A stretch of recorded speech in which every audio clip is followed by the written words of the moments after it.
Seneta wa kaunti ya Busia Okiya Omtata amesema kuwa ataelekea mahakamani kupinga bajeti ya trilioni 4.8 iliyosomwa na kupitishwa na wabunge katika bunge la kitaifa, ambayo amesema kuwa sio makadirio bora kwa walipa ushuru wa kawaida.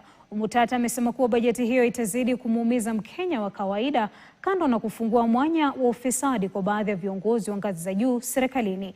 Akizungumza mjini Busia, Omtata amesema kuwa baadhi ya afisi zimetengewa pesa nyingi kwenye bajeti hiyo pasi na kuwa na ufafanuzi zaidi, huku akitaja gharama za uendeshaji zilizotengewa Ikulu, Wizara ya Hazina ya Kitaifa pamoja na Wizara ya Usalama wa Ndani kuwa za juu mno.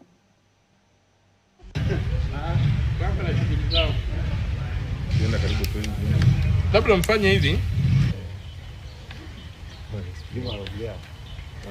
Bajeti ya mwaka wa 26 hadi 27 wa mwaka wa huduma za serikali una kasumba.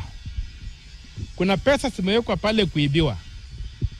Na ile pesa ambayo nimemaliza kukagua imesema kwamba kuna vitu wamesema kwamba atamatumishi ingine, matumishi ambayo haijatajwa. Atamatumishi ingine tutaipea shilingi bilioni 100.